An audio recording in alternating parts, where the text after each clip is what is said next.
Zakndam, artiste plasticien, concepteur de la spiriculture. Nous sommes dans Les Tulp, une émission ciblée.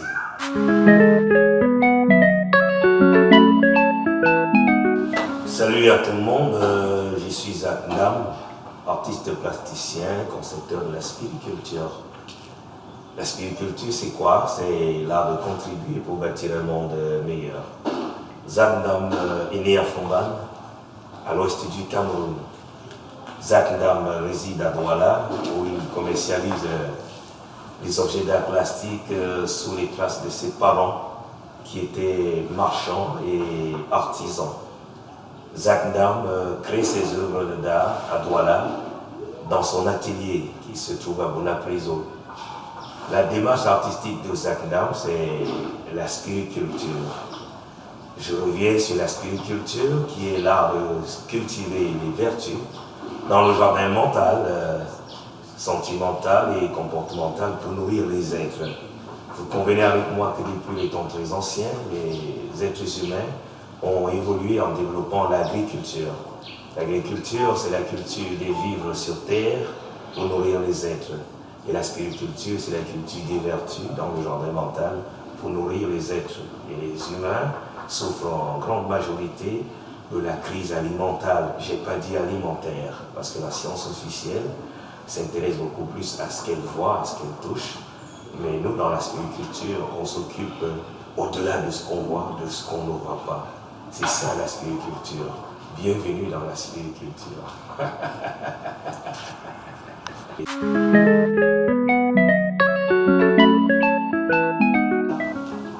En fait, en observant mon entourage, l'univers, les êtres humains, vous allez convenir avec moi que nous avons des besoins. Il y a des besoins, plusieurs besoins sur des dimensions variées. On a besoin de se nourrir matériellement, mais parfois on oublie de se nourrir spirituellement. Et là, il y a un problème.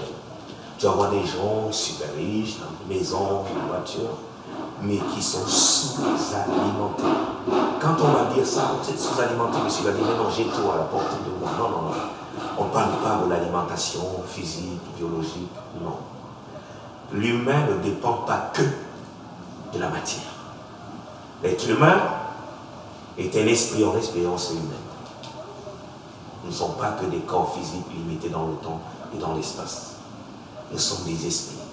Et en s'identifiant comme un esprit, enfin, je mets une pause. C'est bien d'avoir ces papiers d'identité. Mais c'est mieux de reconnaître son identité d'esprit. Très souvent, on se dit, voilà, j'ai mes papiers, c'est bien. Mais reconnaître son identité d'esprit. L'esprit ne se nourrit pas de la même manière que la matière. L'esprit se nourrit des vertus, des valeurs, des principes. Les vertus telles que l'amour, la tolérance, la bienveillance, le pardon, la générosité, le partage comme ce que nous faisons tout de suite et maintenant. C'est fantastique de prendre conscience de nos différentes dimensions et de prendre conscience et surtout de l'urgence et la nécessité de nous alimenter d'une manière équilibrée. L'art joue un rôle essentiel et qu'essentiel pour bâtir un monde meilleur. On ne peut pas passer sans rappeler l'essentiel de l'alimentation de l'art. J'aime dire l'art est alimental, il nous nourrit, l'art est médicamental parce qu'il nous guérit, l'art est enseignemental parce qu'il nous éduque. Arrêtons de limiter l'art aux objets, aux images, aux dessins. Les dessins, les toiles, les sculptures ne sont que des prétextes, des réceptacles. L'art est un océan de révélation. L'art est immense. Si je résume ça très court, je vais dire que parmi les disciplines qui accompagnent l'être humain dans son parcours terrestre, il y a 4 disciplines. Et parmi les 4 disciplines, on peut résumer cela en la science, la foi, ou bien la croyance, appelez ça comme vous voulez, la philosophie et l'art. Voilà les 4 disciplines qui accompagnent l'humain dans son parcours terrestre. Et l'art est la racine des 3 autres disciplines. Vous allez voir que régulièrement, quand quelqu'un est fort dans un domaine, on va dire, mais il a l'art de, il a l'art de la parole, il a l'art du style, il a l'art de l'habillement. L'art maintenant va au-delà de la discipline et se retrouve comme, j'appelle ça une unité de mesure de l'excellence. Vous imaginez ce que ça représente l'art maintenant? Une unité de l'excellence. Donc l'art, ce n'est plus juste une discipline. Mais maintenant, ça rentre dans l'immensité de la vie, où on essaye de se repérer en s'appuyant sur l'art. Et c'est pour ça que pour rentrer dans la spiritualité, numéro 1, il suffit d'accepter de s'identifier comme un esprit. Règle numéro 2, de prendre conscience que nous sommes les cellules du grand corps, que nous appelons l'univers. Et là, on découvre que la première chute de l'humain, certains disent que c'est parce qu'on a mangé la pomme. Pour moi, c'est pas ça. La chute de l'humanité commence quand l'humain s'identifie exclusivement, soit à son ethnie, soit à sa race, soit à son pays. Voilà la chute de l'humain. Mais en s'identifiant comme un esprit, directement, il rentre dans l'immensité. Et il n'y a plus de guerre, il n'y a plus d'affrontement, il n'y a que contribution. La spiritualité, l'art de contribuer pour bâtir un monde meilleur. Ce n'est pas l'art de la concurrence. Vous savez, l'école officielle, l'école ordinaire enseigne la concurrence. L'esprit n'est en concurrence avec personne. Comme l'air que nous respirons. Est-ce qu'on doit se battre pour avoir l'air à respirer? Il vient en nous. C'est ça être spiriculteur, s'identifier comme un esprit. Ça va, on est au-delà de nos petites familles, au-delà de nos petites cellules, de nos rangs sociaux, des traditions, des ethnies, des religions, même des philosophies. Et là, on rentre dans l'immensité. Et on est en contribution. Et on imprègne l'amour. On se partage. C'est comme l'air que nous respirons. Il appartient à qui? Ni à vous, ni à moi. Il n'est de quelle nationalité l'air que nous respirons? On le prend et on le renvoie. Je le reçois. Je le remets. C'est ça être spiriculteur. Donc pour être spiriculteur, c'est très simple. Il suffit de l'accepter. Il suffit de s'identifier comme un esprit. On expérience qu'il est. Bienvenue, une fois de plus, dans la spiriculture. L'artiste véritable est un spiriculteur. Vous savez, il n'y a pas d'humanité sans agriculture. Imaginez un monde sans agriculture, comment on va vivre? Donc il faut, on doit se nourrir, on doit manger. Et l'agriculteur, lui, son rôle, c'est de s'aimer, de cultiver la terre physique que nous voyons, avec les vivres que nous voyons aussi, pour nourrir les êtres. Mais l'artiste, lui, au contraire, exactement comme un agriculteur, est spiriculteur. L'artiste véritable est un spiriculteur. Alors lui, quel est son champ de culture? C'est le mental. Le mental est un jardin de culture. Et ce jardin est invisible, non localisable et illimité. Et l'artiste, sous prétexte de faire sa sémence, utilise soit un poème, soit un livre, soit une toile, soit une sculpture comme moi, Zach, une sculpture. Alors, à travers la sculpture qui n'est qu'un prétexte pour moi, je sème les valeurs, je sème les vertus, je cultive les vertus pour nourrir les êtres. Alors, on ne va pas se limiter juste à l'objet. L'objet n'est qu'un canal de communion où le spectateur rentre dans la transcendance. C'est pour ça que je dis, mes créations, au-delà des imaginations, sont des incarnations qui ont pour destination le bien-être des nations.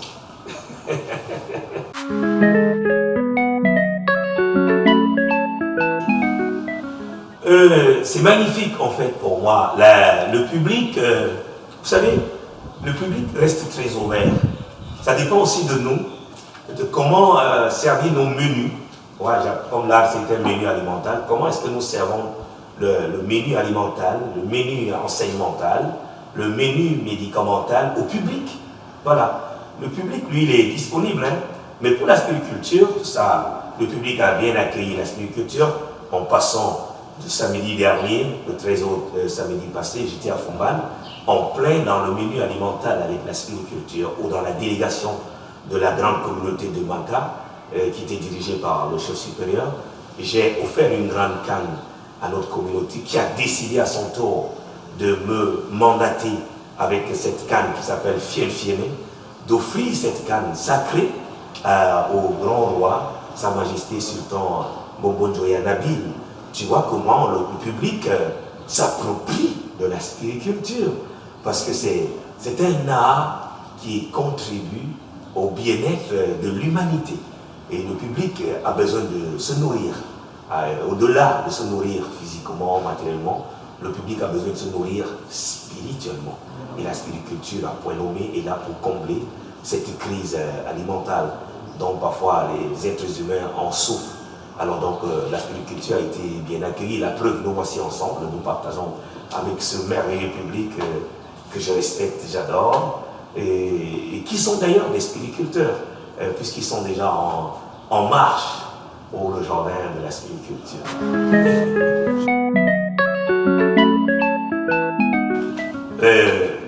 Faire une formation pour devenir spiriculteur, non. Mais accepter un parcours d'initiation, oui. Vous savez, l'initiation, c'est quoi? C'est accepter d'apprendre les codes. Parce que les trois codes fondamentaux de la spiriculture, un, c'est le témoignage, deux, c'est l'autorisation, donc l'auto-témoignage, l'auto-autorisation et l'autodécision. Premier point, c'est de témoigner, chacun doit témoigner. Exemple, pour moi, Zadam, je témoigne que je suis un esprit en expérience humaine, point. Premier fondement. Deuxième fondement, c'est que je m'autorise moi-même de contribuer pour bâtir une vie meilleure. Troisième fondement, je décide, Zadam, en tant qu'esprit, de contribuer en âme et conscience pour bâtir une vie meilleure. Donc il n'y a pas question de formation, c'est juste un parcours d'initiation qui est d'ailleurs très simple. L'auto-témoignage, l'auto-autorisation et l'autodécision. C'est tellement simple, n'est-ce pas?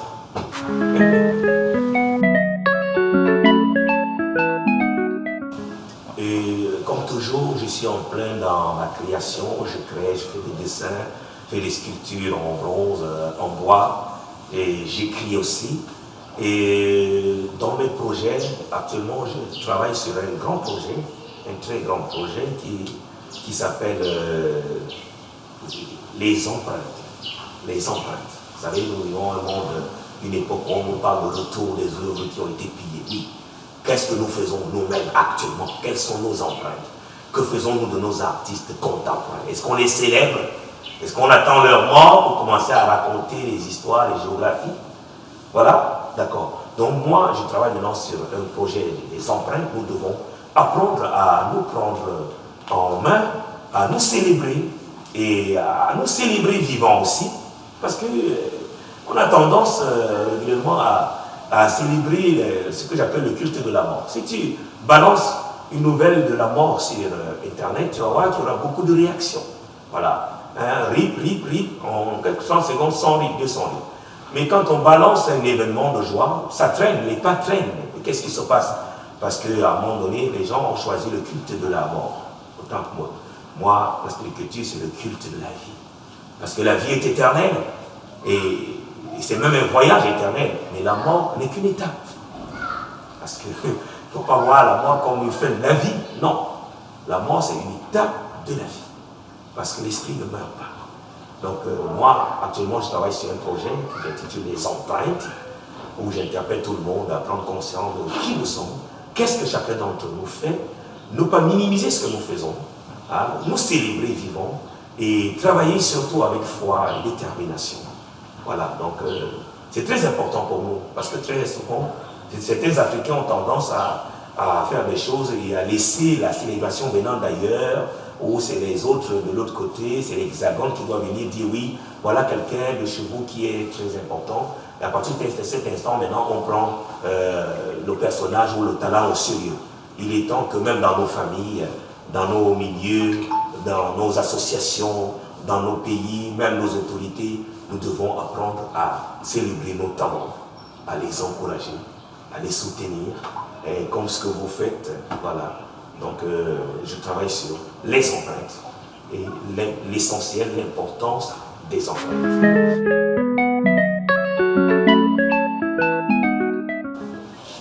Ok, mon inspiration pour la création, elle est multidimensionnelle, mais ma véritable source d'inspiration, c'est l'originel, la vie elle-même. Je m'inspire de la vie. Et pour mes créations dans mon processus, je peux vous révéler quelques secrets.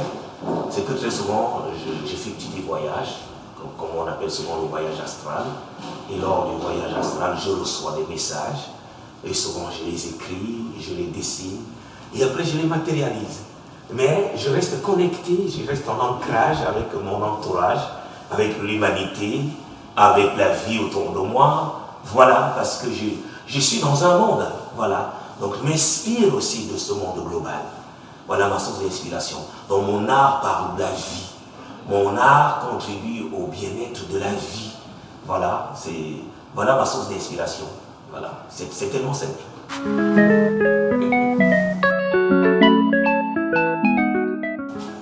Une anecdote sur le chemin de la spiritualité, oui. Une anecdote, c'est que je me retrouve un jour en train de réaliser une œuvre en bronze avec un design particulier portant une main et qui s'intitule Punte, c'est-à-dire c'est lié à la bonté du cœur. Dès que je publie sur Internet, sur Facebook, et il y a une amie qui rentre et qui commence à faire une intervention, elle est de l'Hexagone, une amie française, elle écrit et dit mais elle est fascinée par l'œuvre, elle est tellement charmée par l'œuvre et qu'elle-même voudra baptiser plutôt l'œuvre elle-même. Pour moi c'était fascinant. Et je dis mais qu'est-ce que tu proposes comme nom pour cette œuvre-là? Il dit mais l'œuvre me fascine beaucoup et je ne sais pas comment je peux l'intituler, je peux le baptiser. Je dis non, vas-y. Elle me donne un nom en créole. Et le nom en créole voulait dire la même chose que j'avais donné comme titre de l'œuvre. C'est-à-dire, elle décide de donner un nom en créole. Mais moi, le nom en créole, c'est quoi? C'est Kalou. Tu vois, ça c'est la force de la spiritualité. On retrouve des gens en même temps qui se retrouvent interconnectés sur des œuvres. Pour moi, c'est magique, c'est magnifique ça. Je crée l'œuvre, une personne regarde l'œuvre, donne le nom, c'est le même nom encore, et elle dit c'est Kalou, elle baptise l'œuvre Kalou.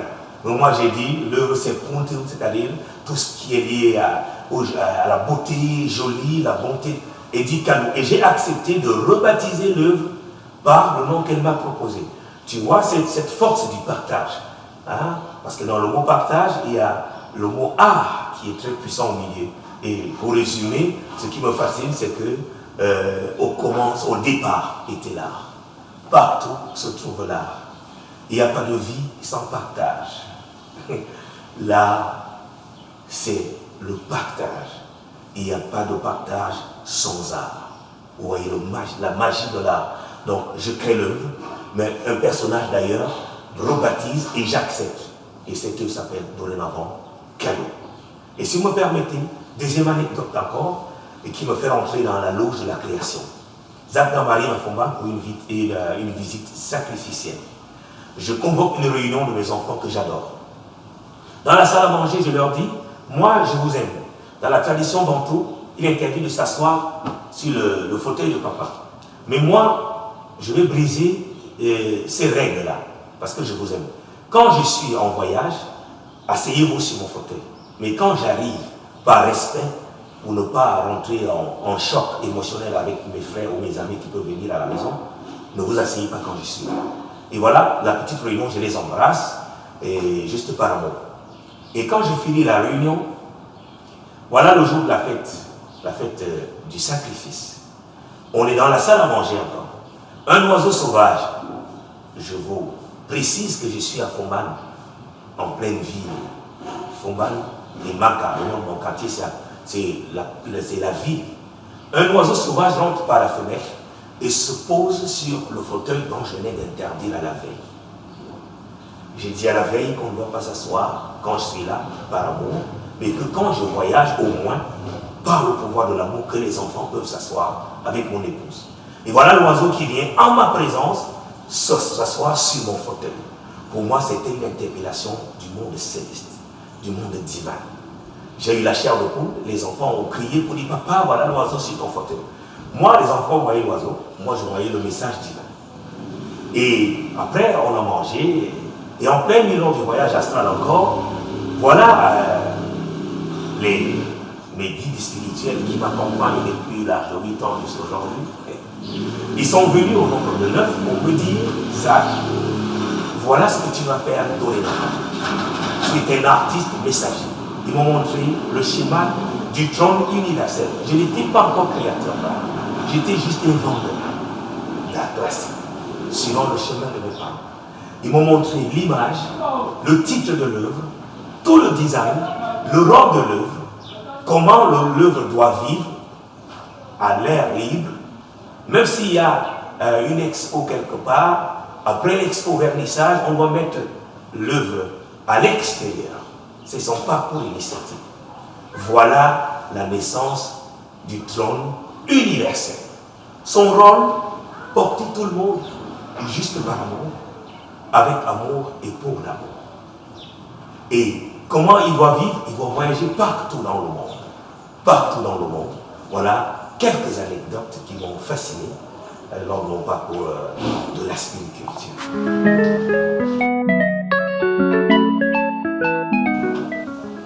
Oh, ben, merci beaucoup aux honorables spectateurs et téléspectateurs. Je vous invite à vous joindre à la spiriculture. L'être humain n'est pas que matière. L'être humain est matière et esprit. Et pour être en équilibre, il faut apprendre à nourrir son côté matière et son côté esprit. Il faut apprendre à se nourrir son côté matériel et son côté spirituel. L'agriculture et la spiriculture sont essentielles pour un monde meilleur. Imaginons un monde sans agriculture. C'est la souffrance dont nous subissons aujourd'hui avec l'ignorance de la spiriculture. Vous allez voir que certains se sont focalisés sur construire le monde, développer le monde. C'est magique. Mais que faisons-nous de nos âmes? Que faisons-nous de nos esprits? Oui, bâtir le monde. C'est magique, le monde matériel. Mais bâtir le monde spirituel aussi, c'est encore mieux. Parce que on ne peut pas être libre sans équilibre. Et pour être en équilibre, il faut s'asseoir sur le trône universel comme un esprit, comme un soleil. Je vous invite tous à vous joindre à la spiriculture, qui est l'art de contribuer pour bâtir un monde meilleur. La spiriculture, c'est pas chacun, c'est par tous. La spiriculture, c'est pour chacun, c'est pour tous. Être spiriculteur, c'est juste s'identifier comme un esprit et accepter de contribuer pour bâtir un monde meilleur. Merci à vous. Je vous aime.